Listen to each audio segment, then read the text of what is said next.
Good evening, everyone, and welcome to Friday Night Young at Heart, featuring nursery rhymes, stories, songs, poems, Mother Goose, Aesop's fables, Lewis Carroll, limericks, larks, epics, stories of the great operas, and such. To keep us all young at heart, I'm Father James Diluzio, continuing in our series. Tonight, Chapter 11 of the original novel by Carlo Collodi, Pinocchio. Now, Chapter 11, is Pinocchio going to go bankrupt? Well, as you recall, we left him just about to be thrown onto the spit to add flame to burn and let Fire Eater, the head puppeteer, the master puppeteer, the owner of the puppet show, to cook his mutton well done, as one should eat mutton or lamb, I think. Well, Pinocchio's crying and crying suddenly got Fire Eater to sneeze, and sneeze, and sneeze, loud blasts of sneezes. Harlequin whispers into Pinocchio's ear, "This is a good sign. This is a very good sign. He may be taking pity upon you. For, let me tell you, when some people feel compassion and pity, they shed a tear, or two, or three, or they get all choked up in the throat. Not Fire Eater. He sneezes, and the louder the sneeze, the greater his compassion." And indeed, Fire Eater said, "Well, who is this father of yours, anyway?" And Pinocchio confesses. He's a poor carpenter, puppet maker, clock maker, but so poor that he even sold his threadbare jacket to get me my spelling book for school. And I sold it to buy tickets for the puppet show, and now look where we are.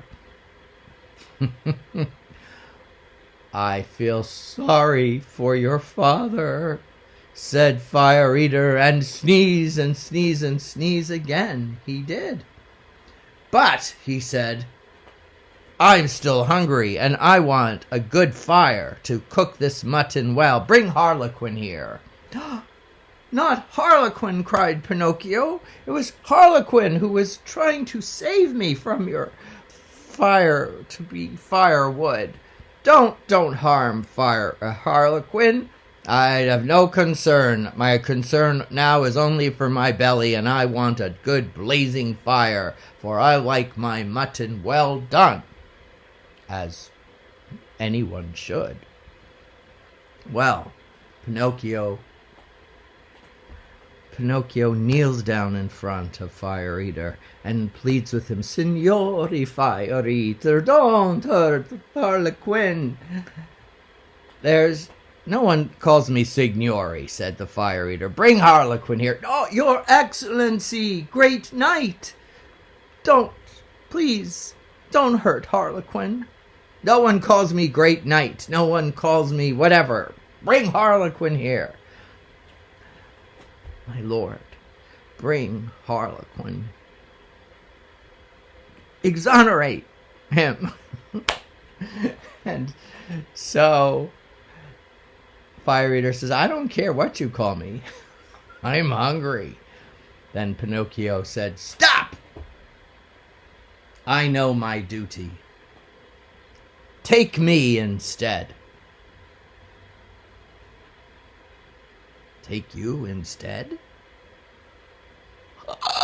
Choo! Choo! Choo! And so moved by Pinocchio's astounding, almost impossible to believe, his courage and generosity, freeze not only Harlequin, but the two gendarme puppets, which also were somewhere in the conversation. We're going to go into the fire, but, I'm trying to give you the short version.